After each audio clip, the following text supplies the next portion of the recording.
frontalizados. Bom dia, boa tarde, boa noite, conforme for a hora que você estiver nos vendo ou ouvindo. Hoje, esse programa começa já um pouco diferente. Eu falando antes do Dr. Fernando Freua, porque hoje é um episódio mais do que especial, porque nós vamos falar sobre o Dr. Fernando Freua. Ele é o nosso convidado ilustre de hoje. Eu espero que vocês gostem, né? Eu sou suspeito para falar, porque ele é meu amigo, mas aqui eu vou tratá-lo como não amigo. Vou apertar, fazer perguntas aqui para espremer mesmo o que tem nessa lustrosa careca dele. E, bom, Freua, para começar, como você se define? Nossa, Anderson, já com uma pedrada dessa, assim. Bom, só para Tá bom, não, dizer. vou começar com uma mais fácil. Para te dar mais tempo, a gente volta com essa pergunta no final. Tá bom. Então, assim, vamos começar com uma pergunta quebra-gelo. Quando você não está envolvido atrás de um diagnóstico dificílimo, que o paciente já passou em 50 médicos antes e 80 e 3 professores, doutores e ninguém resolveu, o que você faz quando você não está envolvido com neurologia ou consciência? Nas Ó, suas legal, horas vagas. legal. Bom, primeiro só, antes de eu dar essa resposta, queria falar que a gente fez um acordo que vai ter uma com o Anderson também, tá? Então, a Já gente... teve, quando eu falei de livro, era só aquilo que eu tinha falado. para de bobagem. Bom, que eu faço quando eu não estou atrás de um diagnóstico difícil? Boa pergunta também. Anderson, assim, o que eu tenho de hobby na vida, eu tenho alguns, mas tem um particularmente que tem me agradado muito, que é cozinhar. Eu tenho, assim, um hobby de cozinhar. E, eventualmente, muito eventualmente hoje, muito menos do que eu gostaria, eu gosto de ler. Então, eu acho que são os meus dois maiores passatempos hoje, né? Então, é cozinhar e ler. E o que você gosta de cozinhar, assim? Isso é bacana, me Cara, interessei por esse lado. eu vou te falar que assim, eu tenho feito pratos elaborados, assim, né? Não Ah, tenho. Ah, não, eu faço cursos, assim, eu não sou um chefe, né? Pelo amor de Deus. Certamente falta muita técnica, não tenho dúvida disso, mas eu tenho feito umas coisas boas, assim. Recentemente, aí agora para um casal de amigos, um, um- eu fiz de entrada, eu fiz um steak tartar. Aí eu fiz uma focaccia de fermentação natural e uma salada de agrião com molho amargo de entrada. Ficou muito bom. Aí eu peguei a focaccia, assim, eu fiz uma focaccia meio tostada, assim, ficou bem gostoso. E aí de prato principal para eles, eu fiz um risoto de brie com pera. Aí eu fiz aspargos salteados na manteiga com redução de vinho branco e uma tosta de Ramon Bellota. Ficou bem gostoso. é, eu não conheço metade das coisas que você falou aí, mas parece bom. Ficou bom. Parece bom. E eu apresento, fica bonitinho, fica bem apresentado, assim, Muito legal, cara, muito legal. Mas antes disso, você tinha um outro hobby, né? Que é famoso na neurologia, o outro hobby Tinha um antigo. outro hobby que na Conte verdade é aí. algo que eu sou vidrado, que eu gosto muito, que é a aviação, né? Então, mas esse tá meio em stand-by aí, mas eu tenho sim e gosto muito. O combustível está muito caro, guerra no Irã, a Vigasa aí custa caro, tempo de voo custa caro, então a gente vai deixando para quando dá, né? É mais ou menos isso. Entendi, É. entendi.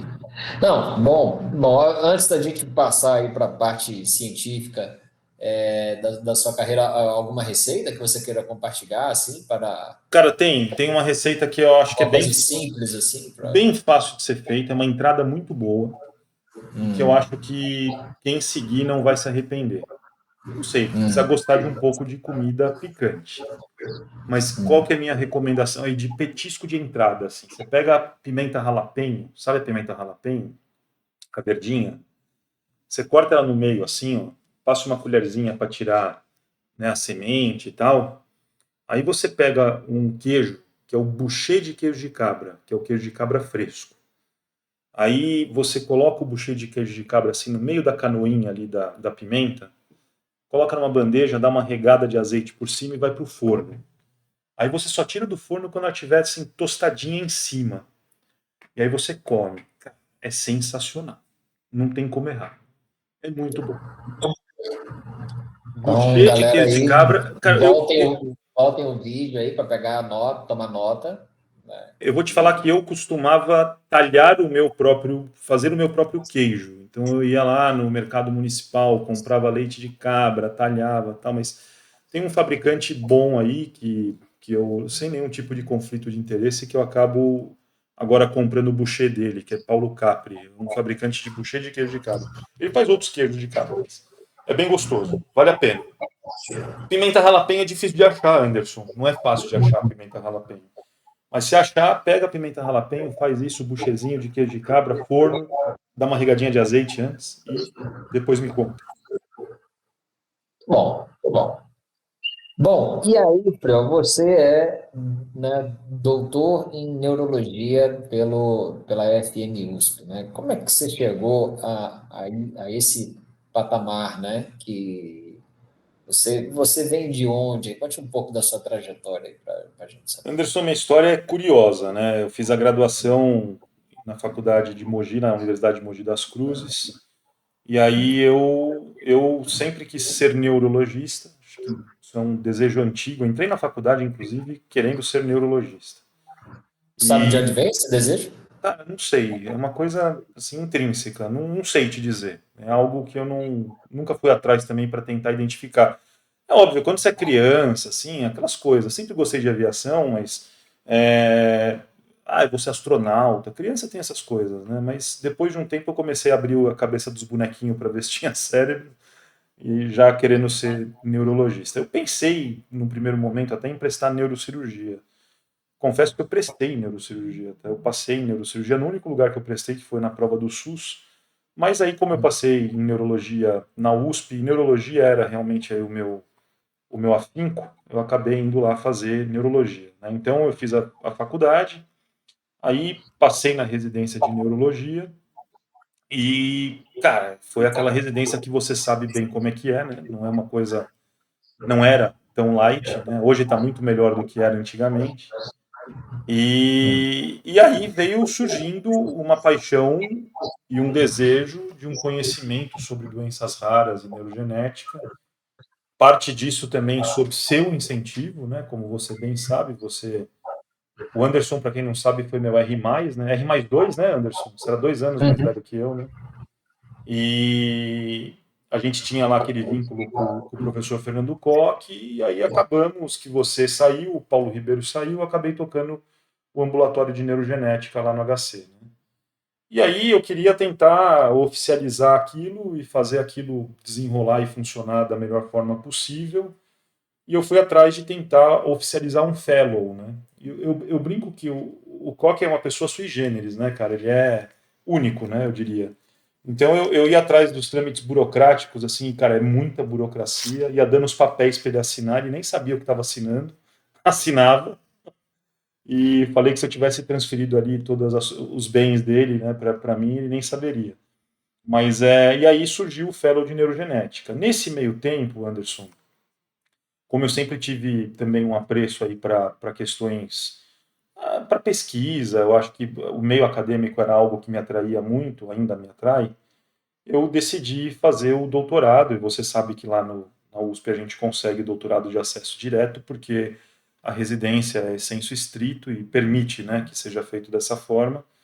E aí eu peguei um tema que me agradava muito, que era um tema das paraplegias espásticas hereditárias, porque quando eu comecei o doutorado, era um tema muito pouco explorado dentro da neurogenética. Aliás, a gente desbravou parte da neurogenética, né? A gente era do ambulatório de neurogenética quando nem se falava, nem sabia o que era exoma, né?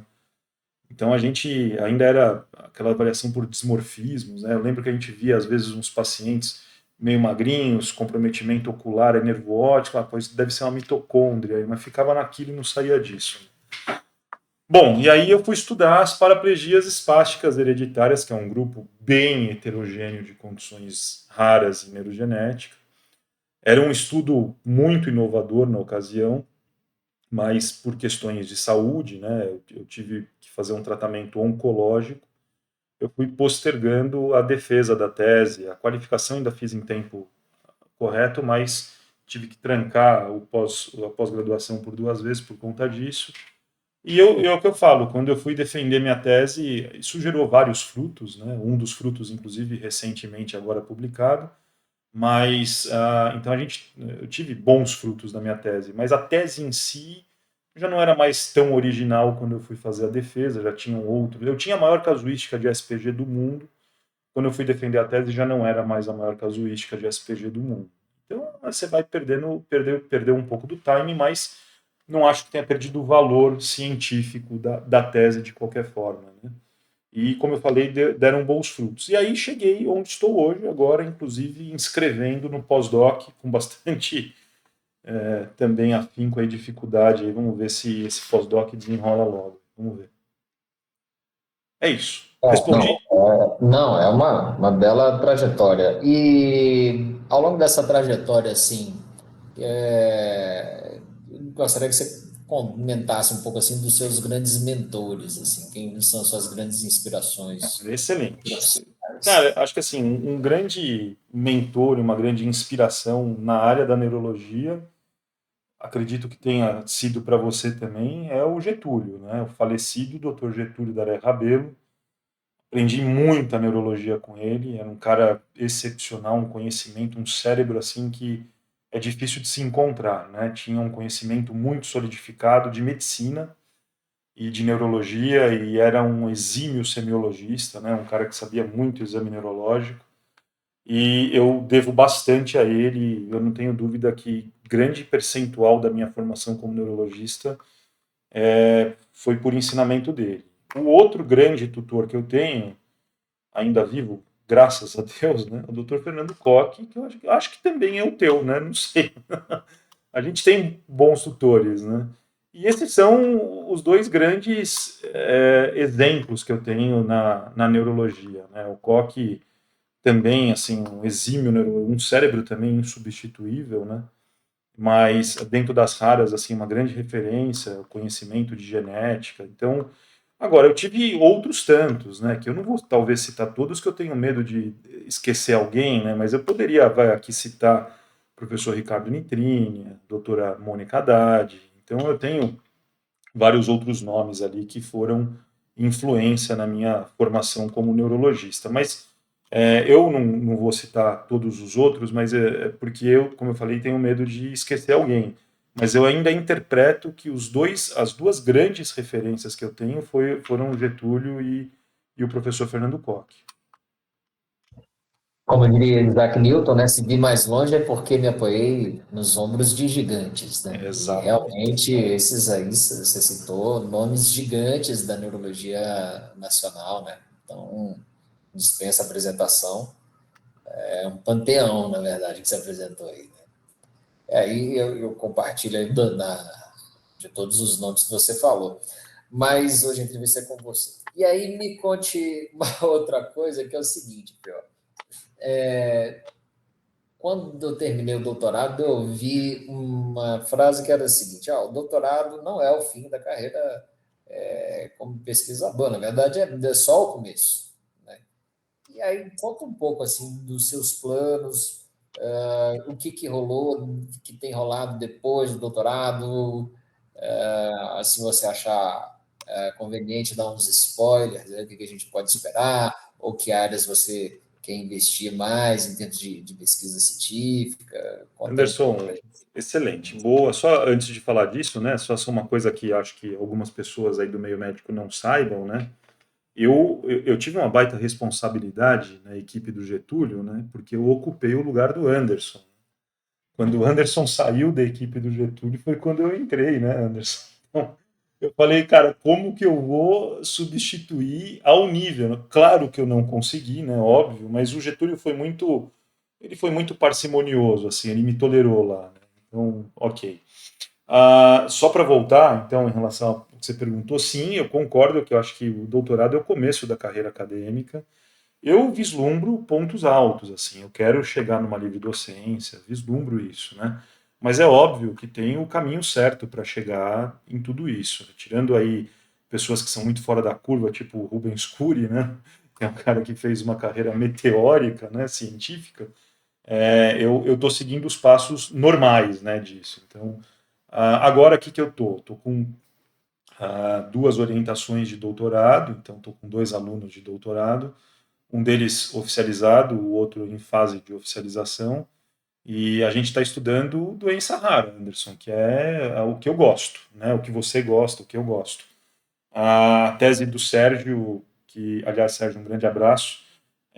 A gente está uma coisa bastante inovadora. A gente está avaliando um cluster de pacientes que tem SCA3 e aquele cluster de pacientes que tem um fenótipo parkinsoniano. E a gente está fazendo análise clínica, estudo de imagem avançada, e a gente vai fazer também transportador de dopamina com F-Dopa para esses pacientes, né, uma coisa bastante inovadora. A gente conseguiu uma verba num hospital privado aqui de São Paulo. O Arthur Coutinho é o PI aí dessa parte, mas a gente está fazendo uma unificação lá com esses pacientes lá do HC.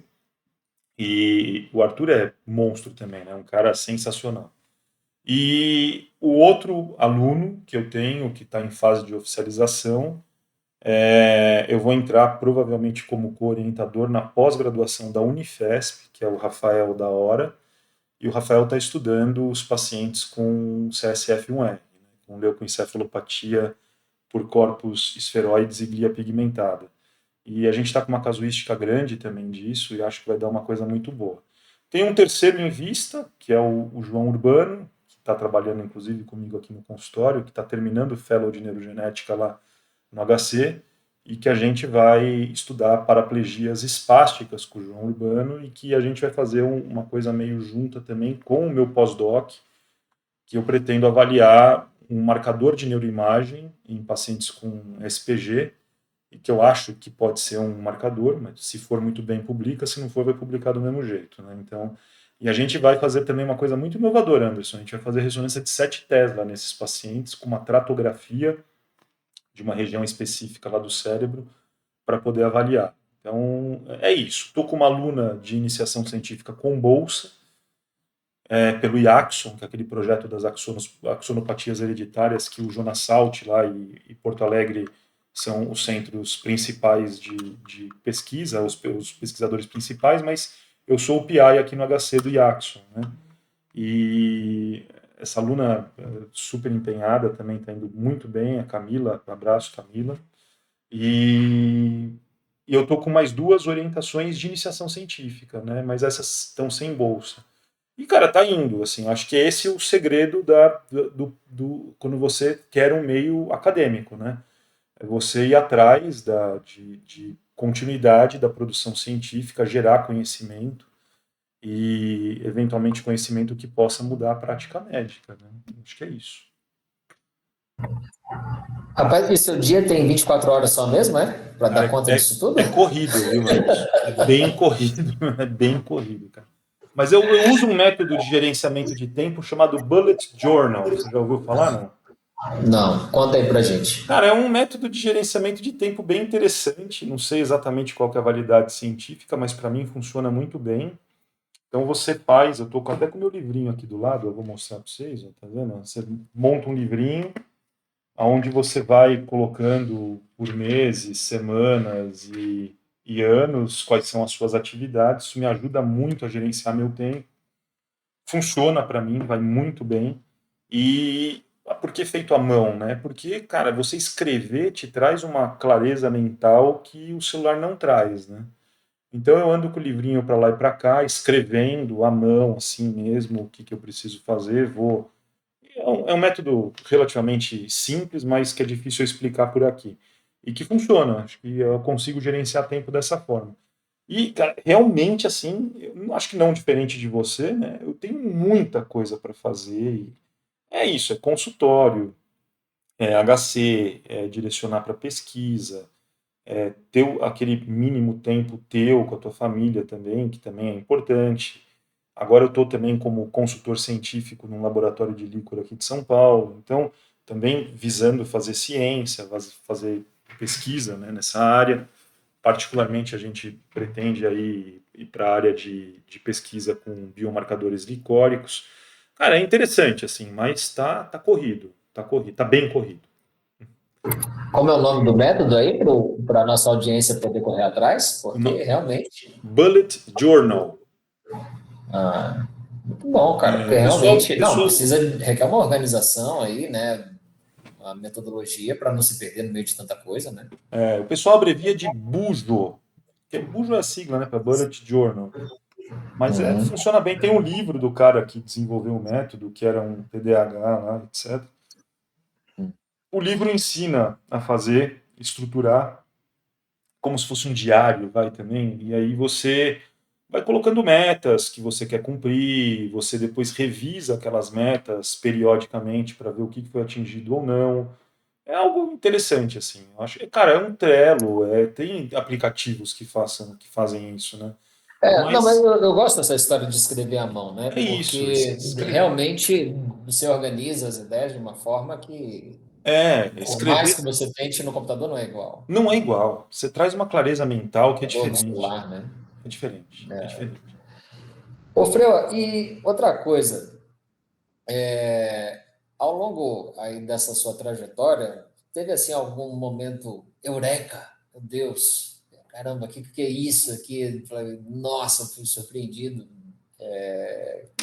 Conta aí pra gente. Cara, eu acho que teve alguns momentos eureka, alguns maiores e melhores do que outros, né? Mas, assim, de bate-pronto vem um momento eureka que foi um paciente que foi incluído na minha tese de doutorado e que a gente conseguiu descrever uma condição médica que nunca havia sido descrita antes.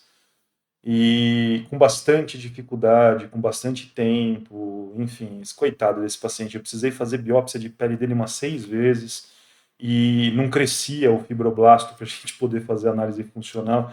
E depois a gente foi ver que era por causa da mutação que não crescia o fibro, então nenhum fibroblasto cresceu. A gente conseguiu achar outros casos no mundo que tinham possivelmente o mesmo quadro, com a mesma mutação.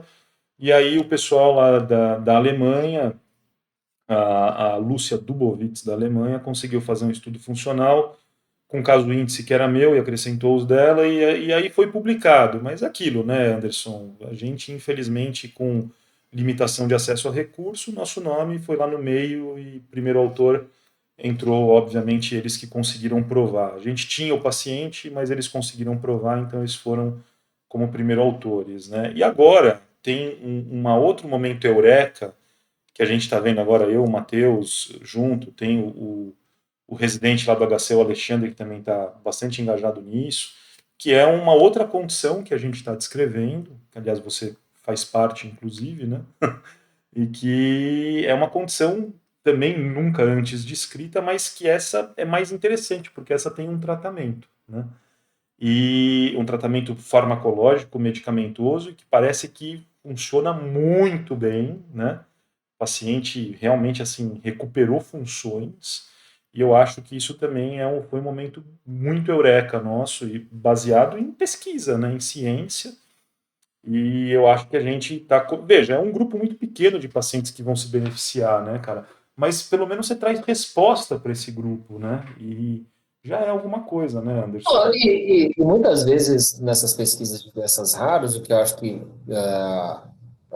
o público geral e até o público especializado mesmo tem uma certa dificuldade de apreciar, é que às vezes você consegue insights para outras doenças mais comuns, né? Então, assim, quando você Exatamente. pega na doença de Parkinson, por exemplo, as formas genéticas, elas dão insights valiosos para o entendimento da fisiopatologia da doença, né? Algumas Exatamente. vezes, né? Exatamente.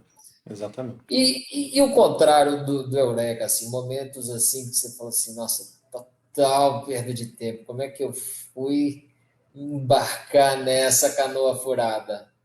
Cara, esses são comuns, né? Acho que esses são muito Conta mais uns aí pra gente.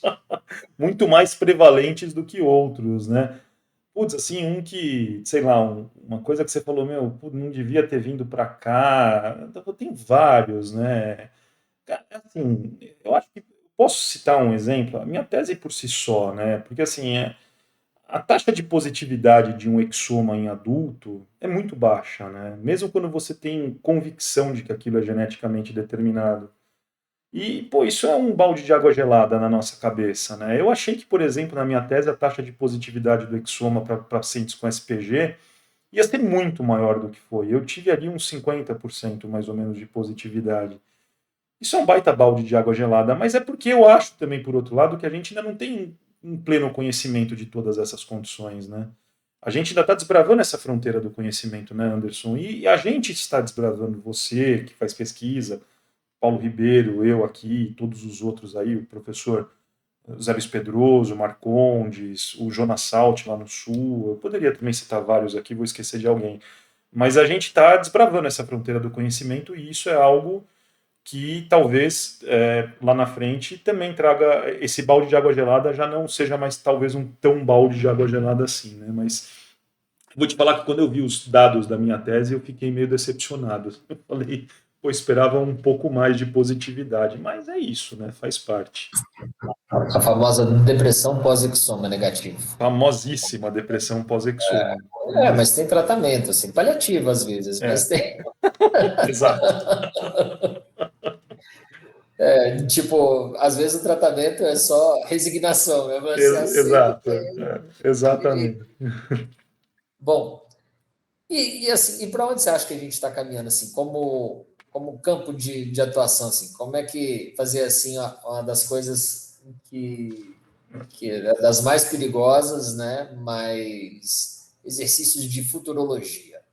Cara, eu acho que assim, Quando a gente for ver esse vídeo daqui a 10 anos, a gente confere o que você acertou, o que você errou. Mas como é que você imagina o campo da neurogenética daqui a 10 anos? Anderson, eu acho que a gente tem muito que estipular do ponto de vista ético. Eu acho que a gente está caminhando para um estado da arte ali de manipulação gênica que a gente pode chegar num Gattaca um dia. Já assistiu Gattaca alguma vez? Né? Aquele filme lá da década de 90, né? E são temas sensíveis, né? E que eu acho que a gente.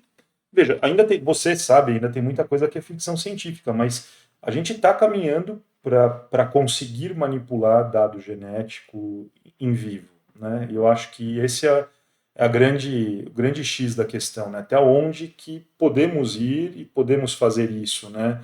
Porque quem vai ter acesso para fazer isso, em primeiro lugar, né? Então você já está selecionando talvez aí por custo uma parcela da população que possa ter acesso a esse tipo de tratamento ou algo nesse sentido, mas eu não tenho dúvida, Anderson, né, nenhuma, zero, eu não tenho dúvida, e eu vou olhar isso aqui daqui a 10 anos e vou falar, eu estava certo, que o futuro da medicina é genética, não tenho dúvida.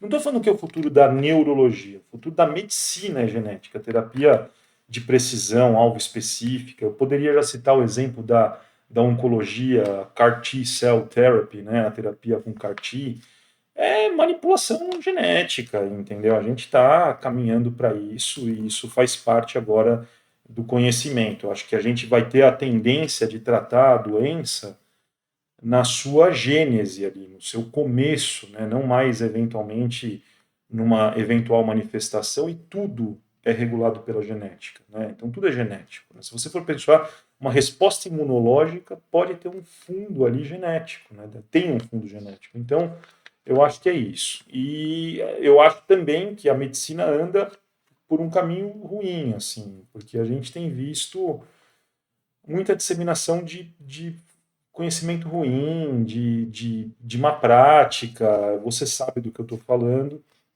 e aí você junta uma parcela de conhecimento estruturado muito bom em relação a esse tipo de coisa, e aí você junta pessoas que eventualmente são ruins ou mal intencionadas, não é uma combinação muito boa, né?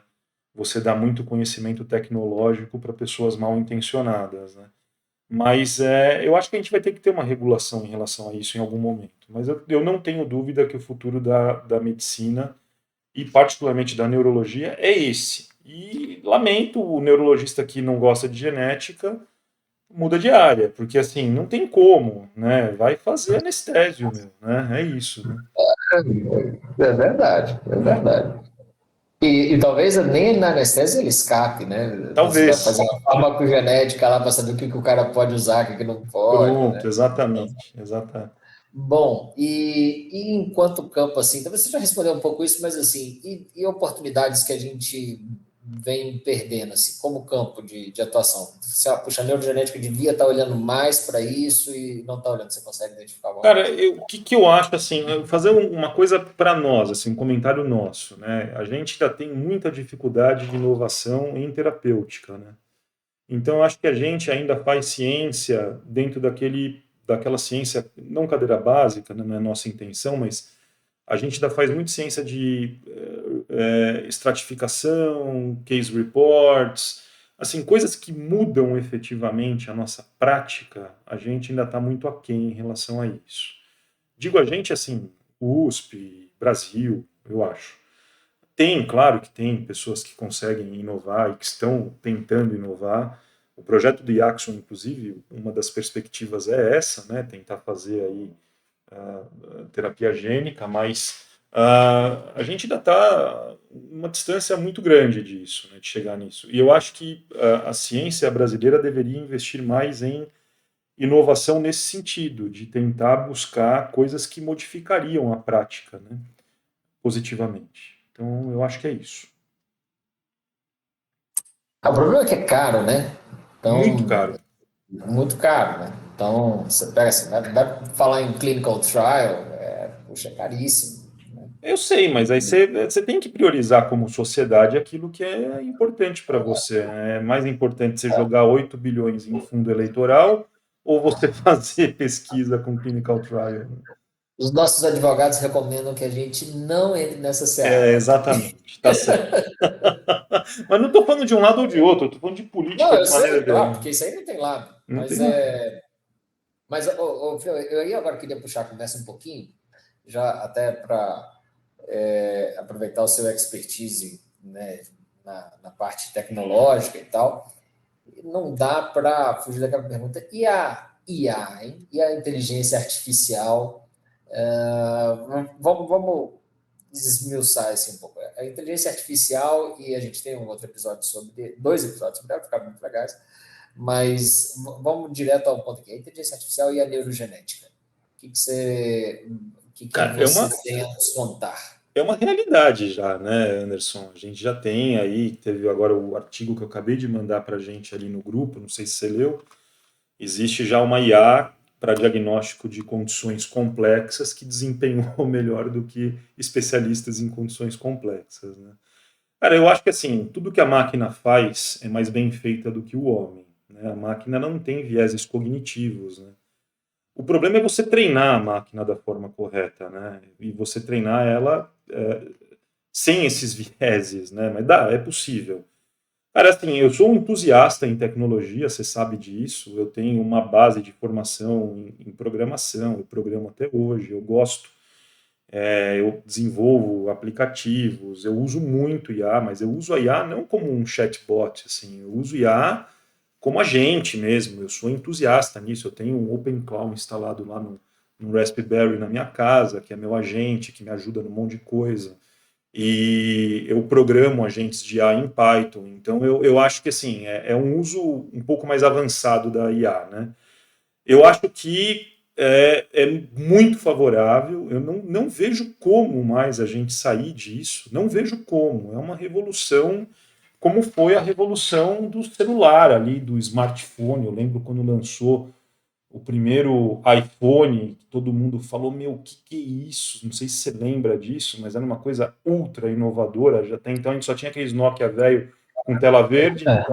2007, né? Tá para fazer 20 anos. Eu não me lembro exatamente quando foi, mas eu lembro que foi uma coisa. Cara, eu me lembro quando eu vi o primeiro exame de imagem de ressonância, de meio Tesla. Pô, eu não sou tão velho assim. E aí, aquele negócio meio pixelado, parecia tipo um Minecraft, assim, de imagens. Horrível, horrível. Aí você fala, nossa, e que você comparava com as Tomo, porque a Tomo daquela época também era uma porcaria, né, meu?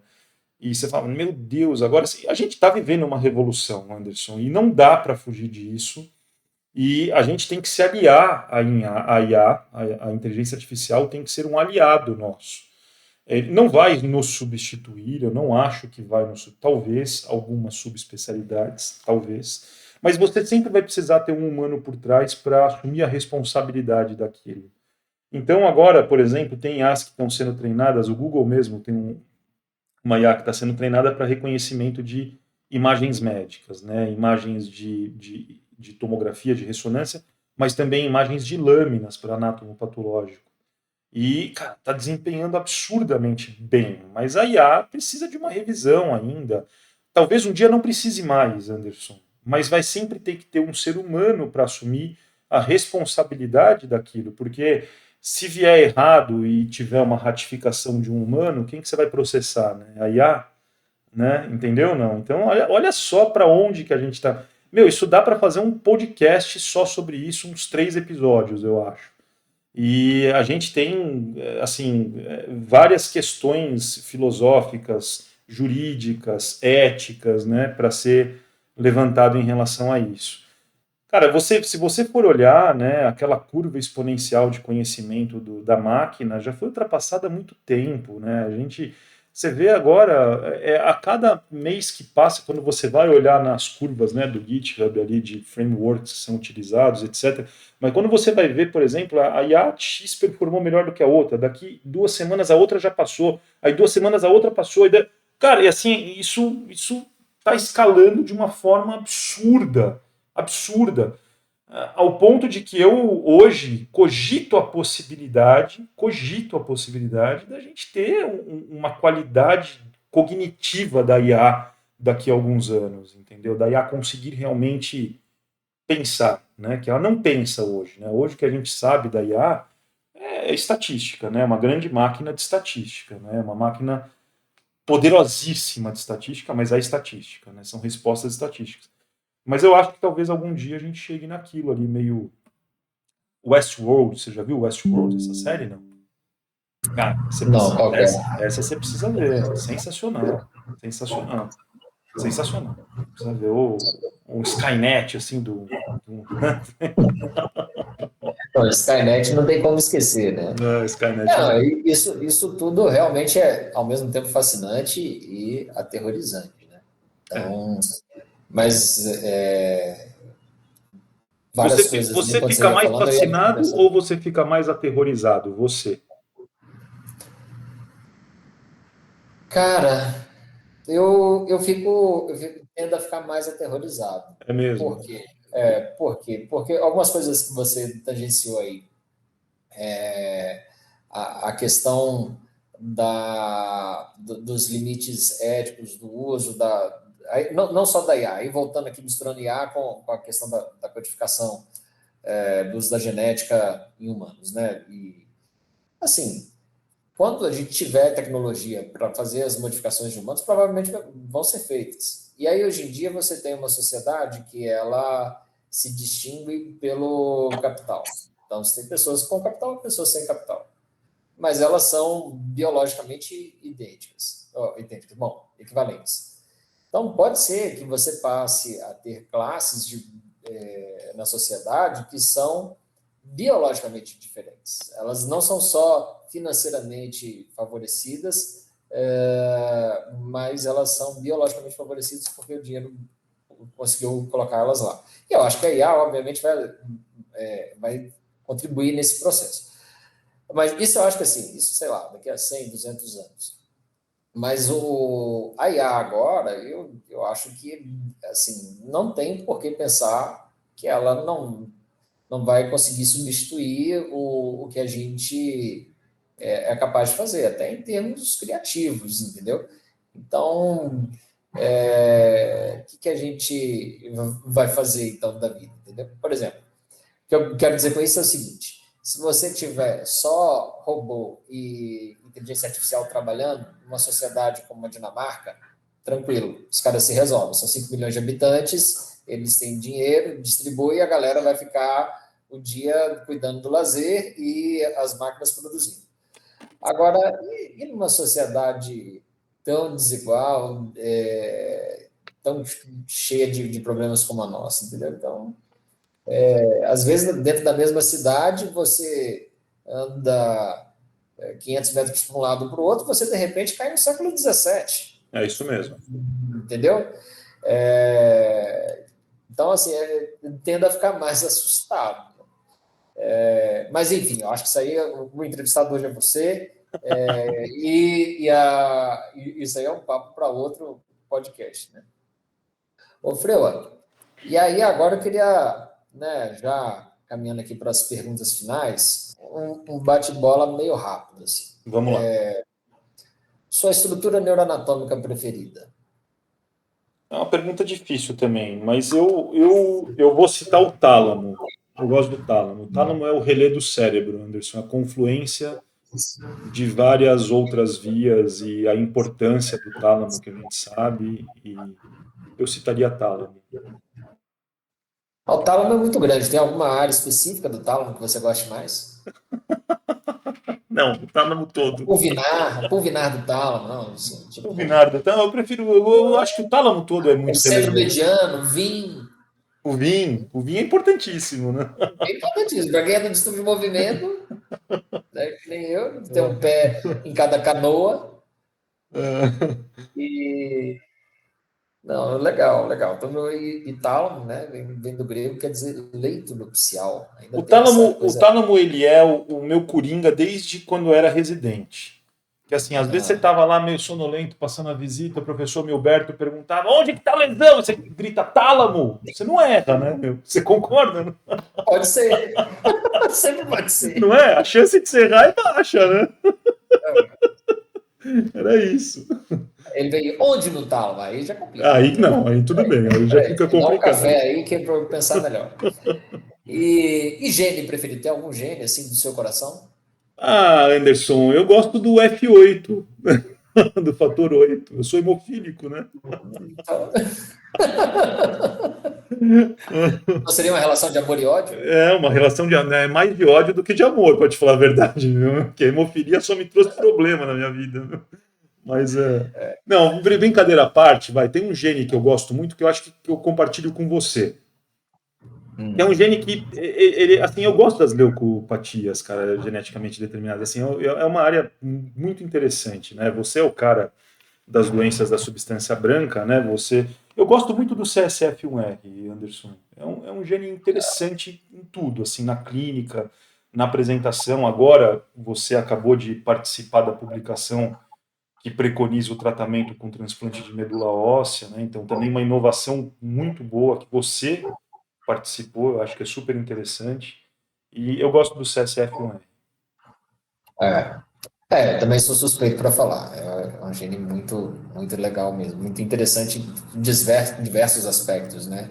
Aspectos biológicos, clínicos, neuroimagem, tratamento, tudo dele realmente me interessa muito. E aí, assim, eu acho que a nossa audiência vai ficar muito chateada se eu não voltar naquela pergunta inicial, porque você é ao mesmo tempo piloto, cozinheiro, neurologista, neurogeneticista, o cara do livrinho debaixo do braço que toma anotação à mão, é o cara que faz programação de ar. Como é que você se define? Anderson, eu me defino, acho que assim, eu acho que a palavra que me define é resiliência. Eu acho que eu sou uma pessoa resiliente. Eu acho que eu sou resiliente. Eu tenho uma vida que prova que eu sou resiliente. Eu acho que é a palavra melhor para me definir. Talvez minha mulher dissesse outra palavra, não sei, mas é a minha autopercepção. Eu acho que eu sou uma pessoa bem resiliente. Eu diria que eu sou bastante pragmático também, viu? Mas resiliência é a palavra que me define. Às vezes até um pouco demais, talvez, não sei, né? Quando começa a virar uma resiliência patológica, né? Mas acho que é isso. Não, muito legal, Fran. Assim, eu concordo. Eu sei a que você se refere, concordo. Bem legal isso aí. Ô, Frio, tem alguma coisa aqui que eu não te perguntei, que você gostaria de comentar, assim, antes da pergunta final? Não, eu acho que não. Você está me expondo aí para todo mundo aí, todo mundo já sabe detalhes aí de mim, então não. E aí, para acabar, aquela nossa perguntinha, já que já está ficando aí, né, já né, com lugar, vamos dizer, cativo, dicas culturais aí para a galera, para a gente Pô, encerrar. excelente. Anderson, eu vou dar uma dica cultural que eu sempre dou, que eu acho assim, tem um livro que eu acho que as pessoas deveriam ler. Ele é muito atual e ele explica grande parte do que a gente vê hoje no mundo, não só na medicina, mas no mundo. A falta, assim, a falta do pensamento crítico e tal. E eu sou muito fã. Quando eu era adolescente, eu assisti uma série na televisão chamada Cosmos, que era apresentada pelo Carl Sagan. E eu acho que aquilo, cara, assim, aquilo me marcou realmente. Eu falei, putz, aí você começa a estudar o universo. Aliás, eu sou fã de astronomia também, né? Eu detesto astrologia, tá? Astrologia não é ciência, é charlatanismo. Então, desculpe, haters aí podem falar o que vocês quiserem. A astrologia não existe. A astronomia é uma ciência, né? Então, só para não ter confusão, tá? Nem sei qual que é meu signo, para te falar a verdade. E dane-se, tô me lixando para saber qual que é também. Mas então, aí eu assisti essa série do Carl Sagan, adorei. E eu fui atrás para entender quem era aquele cara, porque ele tinha também uma capacidade para passar conhecimento e ele era muito bom, né? E aí eu li um livro do Carl Sagan chamado O Mundo Assombrado pelos Demônios. Não sei se você já leu. Você já leu esse livro, Anderson? Não? Vale a pena. Não, não, mas por sua causa está na minha lista aqui já como prioritário. Cara, vale a pena, assim, é um livro que, assim, ele pode, no meio, assim, ele começa a ficar um pouco mais chato, mas cara, assim, é muito bom, é muito bom. Então, os demônios aí, na verdade, é a falta do pensamento crítico, né?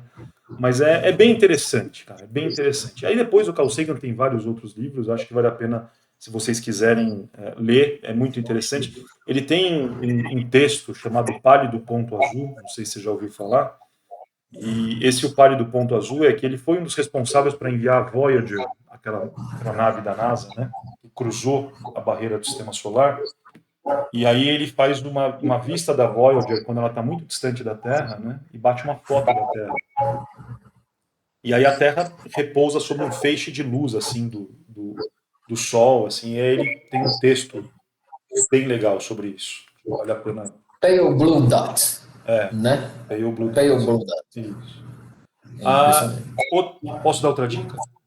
Claro, Tá. o podcast é seu. Você é o entrevistado, você que manda. Ah, seria legal também, assim, acho que série, né? Uma série que eu tô vendo que eu gostei bastante e que eu acho que é também bem legal, assim, que deveriam assistir. Uma série chamada Ruptura, que tá na, tá na Apple TV. Chama Ruptura.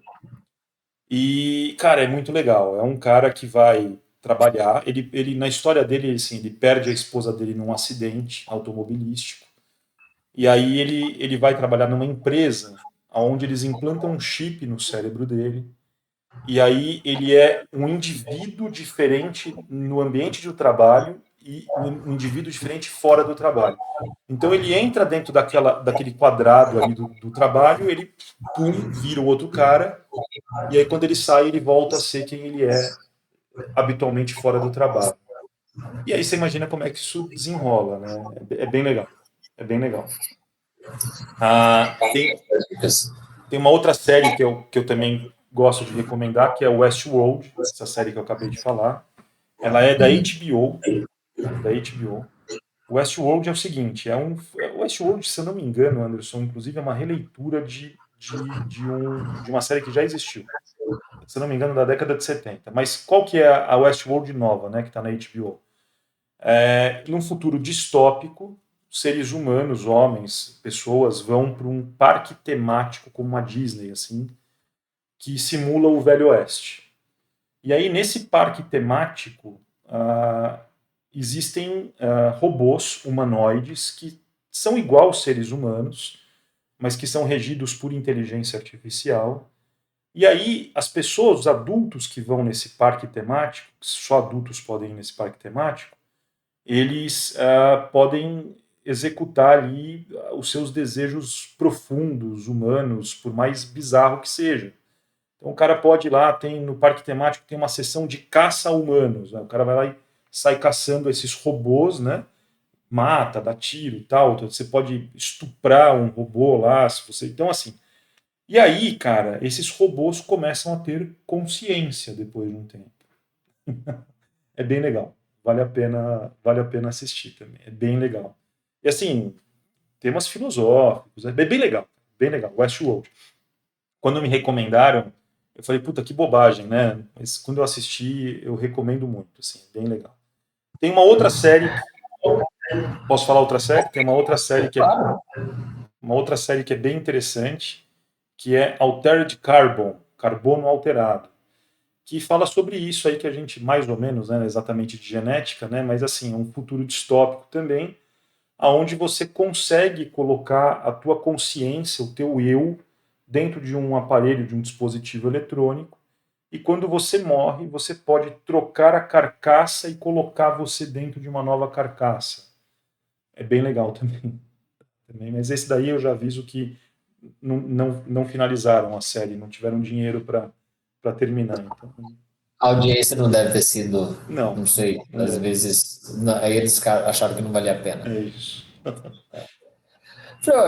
Eu acho que assim, eu estou muito feliz aí com esse papo aí. Acho que foi legal. Espero que nossa audiência goste aí, né? E um bom papo.